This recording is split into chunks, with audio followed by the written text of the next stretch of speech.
Okay. So, hello everyone, welcome to Pediatrics by Dr. Anand. Hello Rohan, hello Anupurna, hello to my dear, nice, closest juniors, and welcome to MRCPCH, USMLE and lab classes. In this session now, I hope my voice is clear to everyone. If my voice is audible, please put a message on the comment section that yes, it is audible. Please, thank you so much. So now I will be asking you question one by one, and I want you to give your best answers possible. Hello, Vamik. Hello from Jammu. Lot of love from my side from Jammu. Audio is working very good. So now, please, my first question. I'm writing the question. You have to tell me the answer. The question number one. The question number one is a 7-year-old boy. I'll be asking you questions. You have to give me the best answer possible. Hello, Shweta. A 7-year-old boy came with complaints of pain and limp on the left leg. Okay, very important question it is. A 7-year-old boy came with complaints of pain and limp over the left leg over few weeks. Okay, over few weeks. I'll repeat again. So we have a 7-year-old boy who came with 7-year-old boy who came with complaints of pain and limp over the left leg for 4 weeks. That is the first point. Second, on examination, there was decreased range of movement. There was decreased range of movement in the left lip. There was decreased range of movement in the left hip, followed by pain. Okay, followed by pain. Hello, Hamid. Hello, nice to see you. The patient was afebrile all those weeks. The patient was afebrile, and the patient's height and weight was normal weight and height.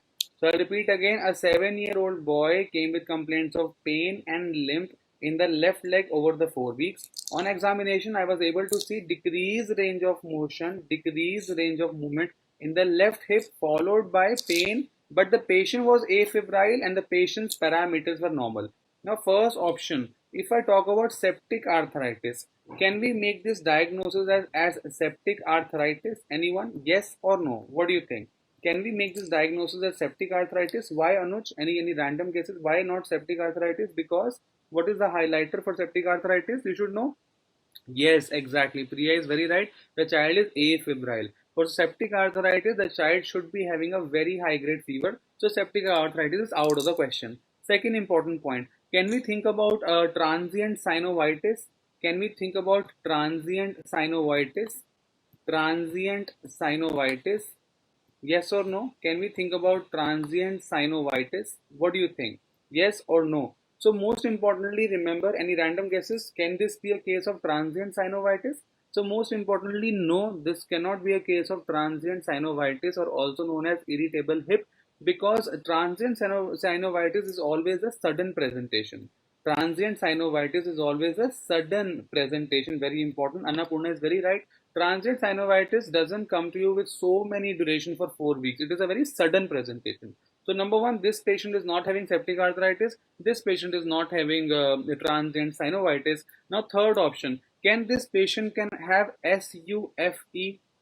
What is SUFE? SUFE is nothing but slipped upper femoral epiphysis. Can this patient can have slipped upper femoral epiphysis? Yes or no? Can this patient can have an entity in orthopedics known as SUFE, slipped upper femoral epiphysis? So again, very important, this patient is 7-year-old. So remember, Vijay, again SUFE is also a little out of the choice. Yes, Anuj Malhotra is very right. Slipped upper femoral epiphysis, it is more common in adolescent and obese patients. In adolescent and obese patients. So our patient is 7-year-old. Again, this possibility is less likely. So Vamik was very right. This patient is nothing but suffering from Perthes disease. Okay, have you heard of Perthes disease or Perthes disease? PRERTHE'. Okay, Perthes disease. Okay, Perthes disease. Very good, Priya. Very good. So what happens is this Perthes disease, you all know that segmental avascular necrosis of the femoral head. There is segmental avascular necrosis of the femoral head, number one. Number two, I told you 7-year-old boy. So this Perthes disease is 5:1. The sex ratio, male to female ratio, it is 5 times more common in boys as compared to the girls. Are you understanding? So number one, it's a case of Perthes disease. Number two, boys are more common than girls, and 4 to 11 years of age is the best age. The age usually is the 4 to 11 years of age. That was the first USMLE question. Now I have a very nice question I have for you is, let's see if anyone can answer. So the question, I'm gonna write the question over here. Okay. So I'm writing this question here. Let's see if anyone can answer to me. Yes. So the question is, a 12, a 12-year-old male with complaints of fainting episode. Faint. It's a very beautiful case. If you can, guess it, I'll give you a chocolate. A 12-year-old male, he has problem of fainting episodes. Okay, he gets faints in the class. He gets fainting episodes in the class, and he refuses to speak about it. He refuses to speak about it. I will not give you options for this. This is just like one line diagnosis by the end of the case. A 12-year-old male having fainting episodes, but he will not tell his mother. He refuses to speak about it, number one. And her mother gives a history that this child, from last 6 months, he has joined the school, and from last 6 months, he has lost around 7 kg of weight. Are you understanding? It's a very good case. I'll repeat again. A 12-year-old male, he's having fainting episodes. एकदम गिर जाता है चलते चलते. He refuses to speak about it also. Mother also tells that from last 6 months he has joined the school and he has lost around 7 kg. Okay. Last highlighter for this question is, whenever his mother tell the baby to eat, that why don't you eat something, the baby gets angry. Okay, so the baby gets angry whenever someone asks him to eat. And also, his school is around 5 kilometers far, but the patient prefers to go by a walking. The patient's school, the baby's school is 5 kilometers far. He doesn't prefer to take a bus, but he prefers to walk. Now, what is your diagnosis? What is your single line diagnosis for this case? Any random guesses? What do you think? So this patient who is refusing, it's a very beautiful case. Any random guesses? What do you think, Annapurna?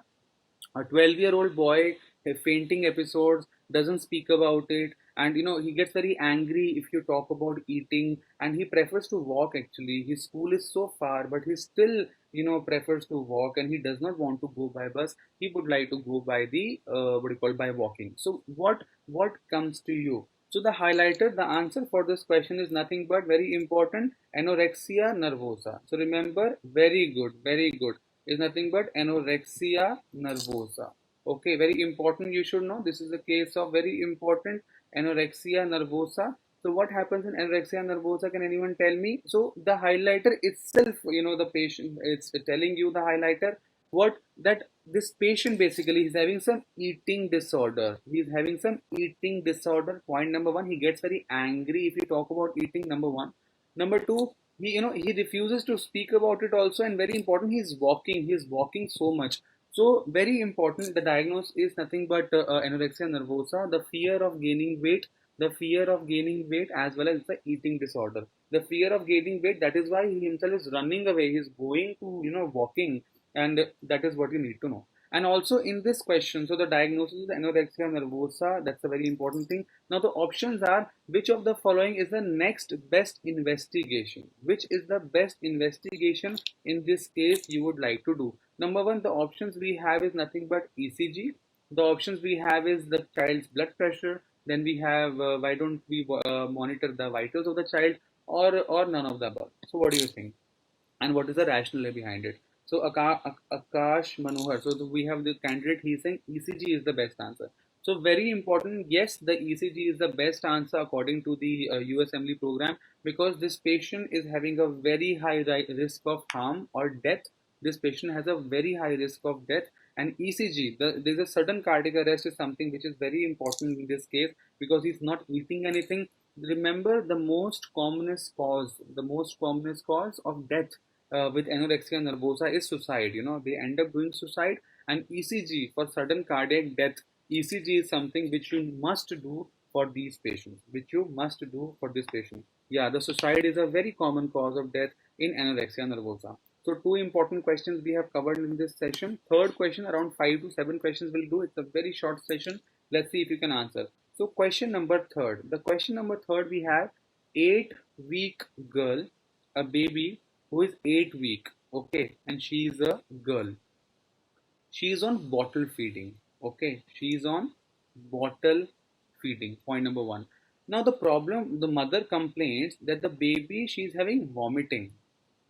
She is having vomiting. She is vomiting small feeds. The baby is vomiting small feeds, but they are non-forceful, and there is no distress. Are you understanding this question? So it's a MRCPCH question. A 8-week-old baby who is a girl who's on bottle feeding and who's vomiting. Okay, vomiting, but small feeds. The baby is not having any distress, and and everything is fine. The baby's percentile. If I talk about the growth percentile of this baby, the baby is coming into 90th centile. 90th centile. Okay, the baby is coming into 90th centile if I talk about the percentile of this baby. So now my question is, like, what is the next initial treatment would you like to do for this child? Next initial treatment. What treatment do you want to give? So I'll give you options. Okay, let's give you options. Option number one, you can give omeprazole. Option number two, you give ranitidine. Option number three, there's only three options: feeding and positioning advice. So what will you do? Anyone? What will you do in this child? So what is happening?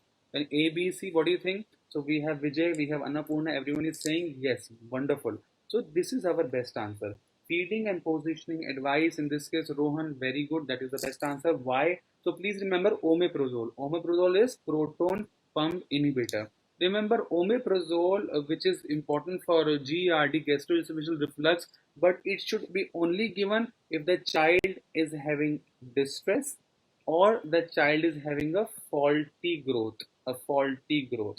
The drug should be given if the child is having distress or the child is having a faulty growth. We have seen in this what you called question that there is no distress. There is no distress, number one, and growth. The baby is, I think, growing too much. It is on 90th centile. So no distress and no faulty growth. So number one, omeprazole is out of the choice. And second, ranitidine. What is ranitidine? H2 antagonist, right? Yes or no? H2 antagonist. Again, ranitidine also you should know that in less than 3 months of baby, we do not give ranitidine. It's not allowed. Usually we don't prefer to give ranitidine in less than 3 months. And again, ranitidine also you should give then only when the baby is having some major distress, some major problem, or a faulty growth. In this baby, there is no major distress or faulty growth. So that's that you should know.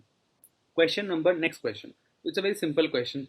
If I am explaining about GERD to a family, if I am explaining about gastroesophageal reflux disease to a family, so which one will be a complication and which one will be a red flag sign? Okay, the diagnosis. There was no diagnosis for this question. They have just asked regarding the GERD. It's almost like a gastroesophageal reflux. For that, in general, they said feeding and positioning is more than enough. There is no specific diagnosis for this case. It is just a case orientation for that question.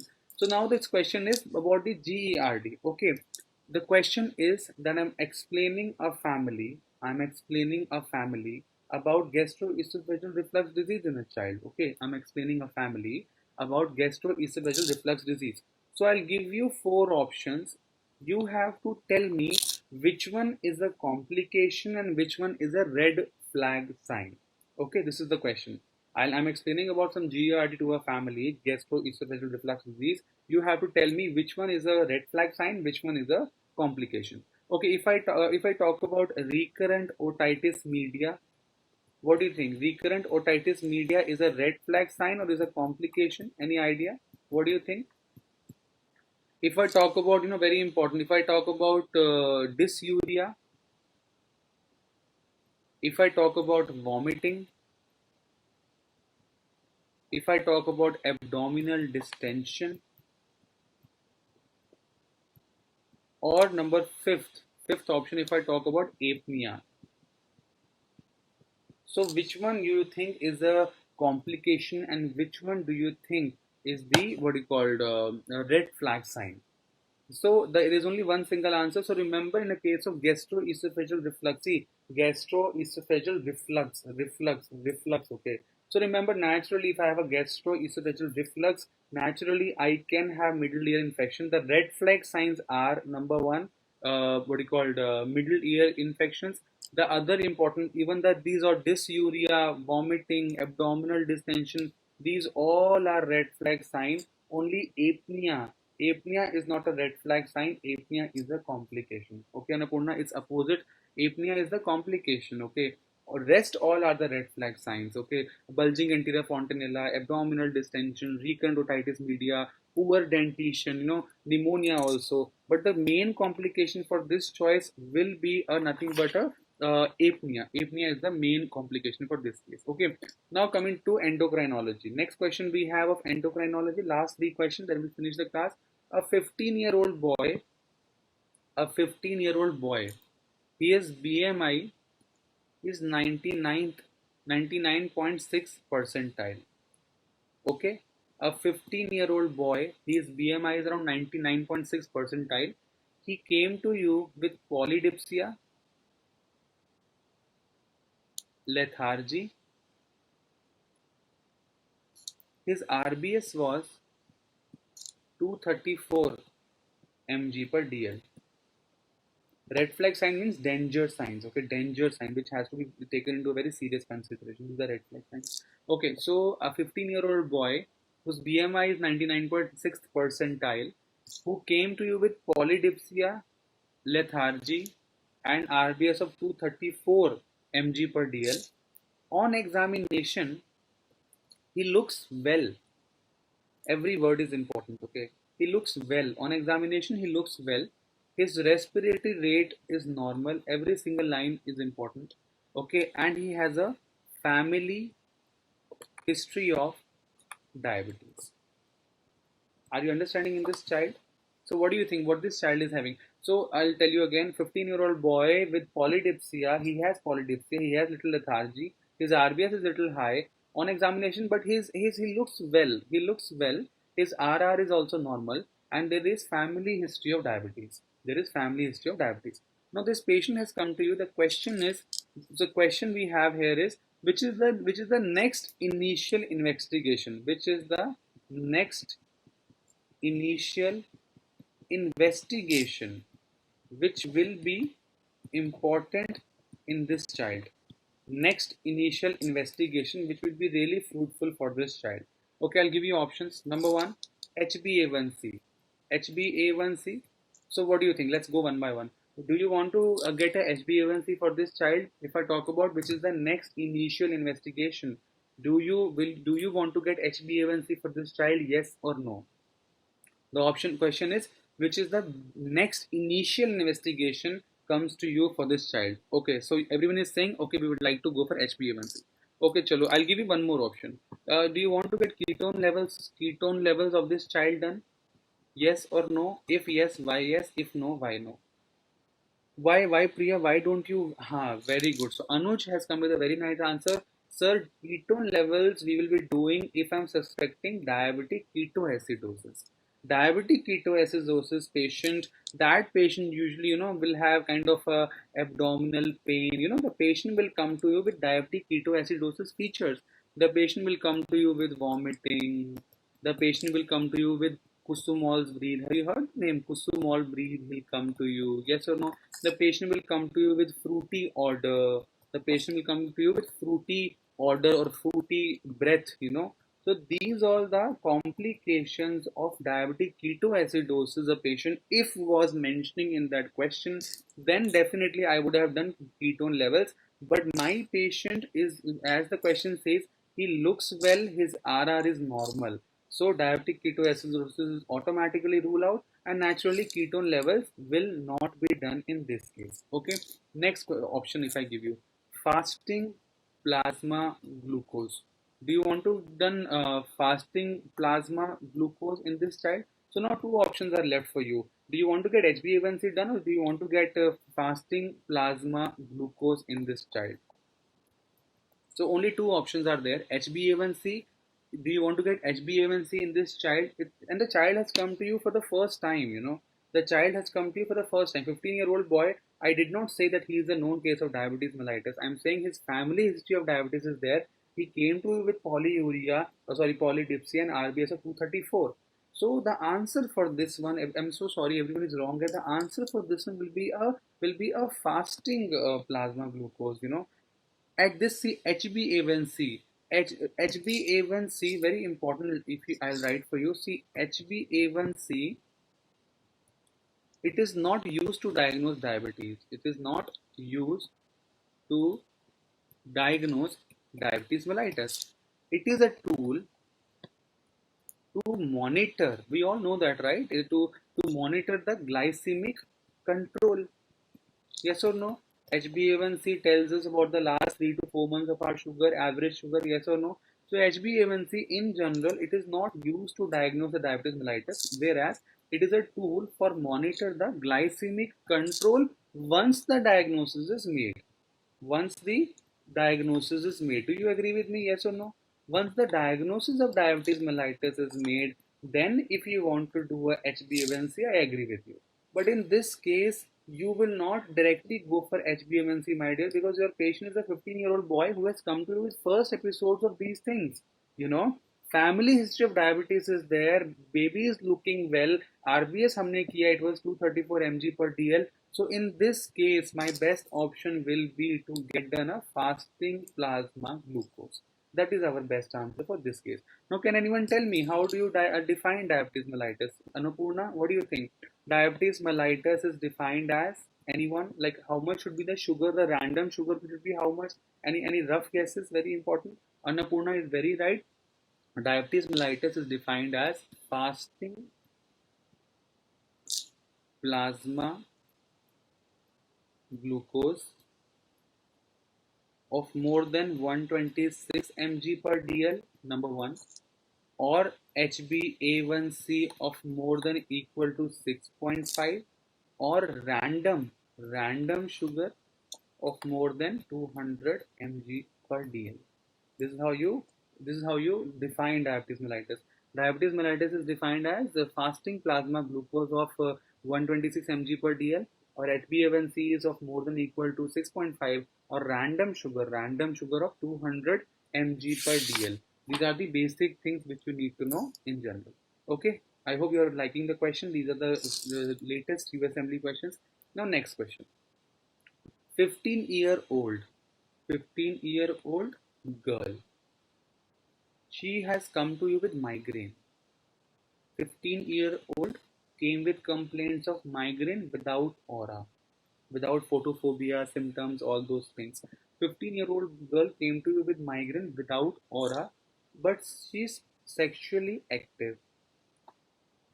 She is sexually active, but she's not taking her pills properly. Does not take pills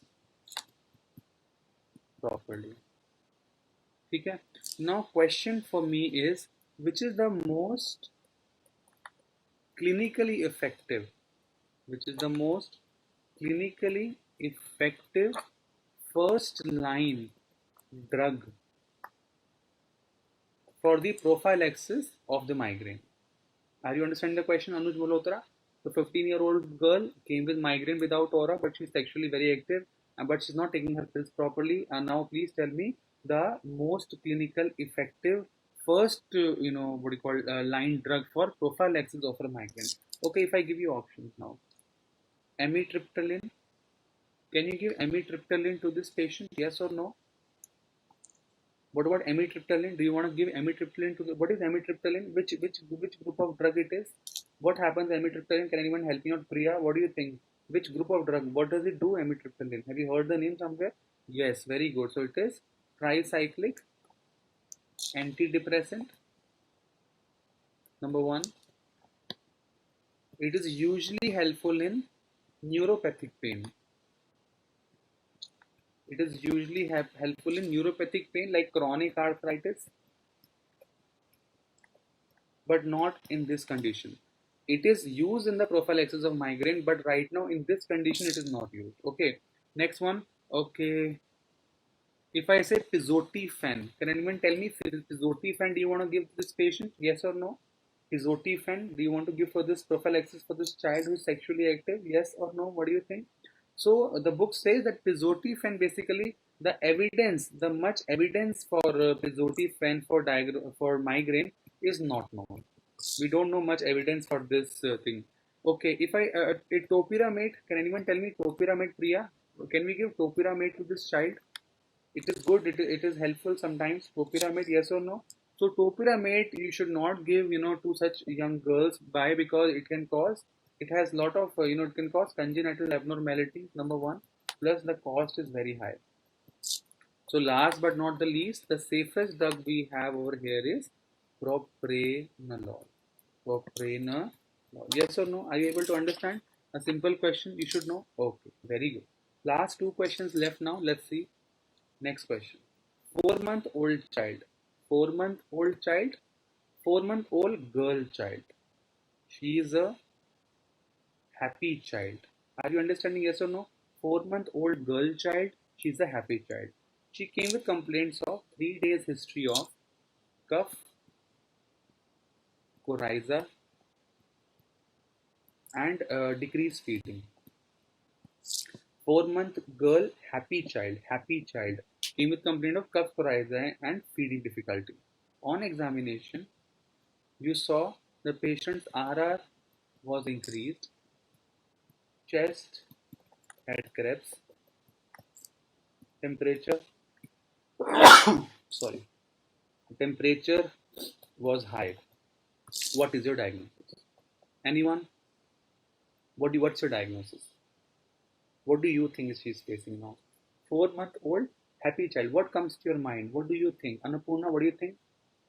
Vijay, yeah. So 4 month old happy child. So why it is not pneumonia? Pneumonia usually babies are not happy child. If I'm telling again and again the child is a happy child, a good happy child, then definitely the treatment for the diagnosis for us is nothing but bronchiolitis. And which is the most common organism causing bronchiolitis? Any random guesses? What do you think? Yes, respiratory syncytial virus. Respiratory syncytial virus. Okay, very good. Last question, if you can answer. 30 minutes are going to over. 13-year-old child came with headache. 13-year-old child came with headache for last 6 months. Okay, 13-year-old child came with complaints of headache from last 6 months. Okay, this if he was told to maintain a headache diary. In that diary, he got to know he got 6 episodes of headache per month.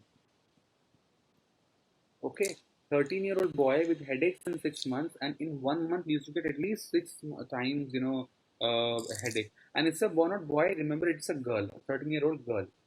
And the strange part was the headache was coinciding with the menstrual cycle. Every monthly, the headache was coinciding with the menstrual cycle. And also, the headache used to increase when she used to have chocolate. Okay, 13-year-old girl with headaches in 6 months, and in 1 month, she used to get around 6 episodes of headache. Then every month, she used to get headaches. It used to coincide with her menstrual cycle. And also, whenever she used to have chocolate, she used to have this kind of headache. So the question is, which is the most appropriate initial treatment? So what's the initial treatment you want to give to the patient who's having headache? What do you give for headache in OPDs? What do you give for headaches? Okay, I'll give you options. Any random guesses? If I give you options, number one, ibuprofen plus zolmitriptan. Number one. Number two, aspirin. Number three, avoidance of triggers. So what do you want to do? Only three options are there. Tell me fast. Anyone?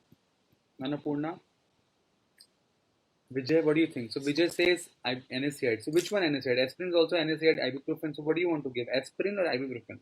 Karan, so please remember, okay, coming to if I talk about specifically, aspirin, please remember aspirin should be avoided in children because of incidence of Reyes syndrome, REYES. Aspirin should be avoided in children because it can cause Reyes syndrome, so aspirin is out. Avoidance of triggers, that is also out in a way because avoidance of triggers. I agree, chocolate is a trigger, but menstrual cycle, with every menstrual cycle, it is coinciding. So you can't stop your menstrual cycle, right? You can't stop your menstrual cycle. So you can't stop your menstrual cycle, so you can't stop a triggering factor. The best answer, which we should know, is nothing but NSAIDs. So the options are ibuprofen and zolmitriptan. Ibuprofen and zolmitriptan. A simple one you should know. Very good. Okay, if I ask you a 12-year-old with type 1 diabetes mellitus, I am a 12-year-old with type. So diagnosis for this case, again, it's not a diagnosis, my dear. It is just a case. There is no. They have not. The book has not given what is the diagnosis for this case. What just they have told a case scenario. What is the best investigation? That's it. For diagnosis, again, we need more and more investigations. Okay, now 12-year-old with type 1 diabetes mellitus, 12-year-old who is having type 1 diabetes mellitus came to you with regular checkup. Came to you with regular checkup. Now you want to screen this patient. Now you as a doctor want to screen this patient for diabetic nephropathy. Okay, diabetic nephropathy. 12-year-old type 1 diabetes mellitus, regular checkup he is coming and you are planning to screening for diabetic nephropathy. So the question is, which is the most appropriate investigation? Which is the most appropriate investigation in this case you want to do? If I tell you, okay, options are kidney function test, option is okay electrolytes, I'll get it done. Okay, option is EGFR, estimated glomerular filtration rate. What do you think? Anyone? What do you want? Which investigation would be really great to know the diabetic nephropathy? And next, you have one more option is that ACR. What is ACR? This urinary albumin. Urinary albumin is to creatinine ratio. So, what do you want to do? Anyone? A, B, C, D. What do you want to do? Annapurna, what investigation will you do? Any random guesses? So Rohan, what do you think? Anyone? Yes. So Julie, so it's very right. So please remember the gold standard. The gold standard for diabetic nephropathy. The gold standard screening test is nothing but ACR. What is ACR? Early morning urine albumin is to creatinine ratio. Urine albumin is to creatinine ratio. Remember, urine albumin is to creatinine ratio. That is the most appropriate or the gold standard investigation for the case of diabetes mellitus patient who are planned for the diabetic nephropathy. Okay, these were the important questions for today's general pediatrics for endocrine as well as for neurodevelopment. Thank you so much for watching the whole video. And with more doubts, any doubts you have, you can join our WhatsApp group. You're already there in my group. And yeah, that's it. That you should know. Thank you so much. Thank you. Thank you. Thank you, everyone. So I'll come to WhatsApp and let you know where you can get the recording. Ratio, I'll tell you.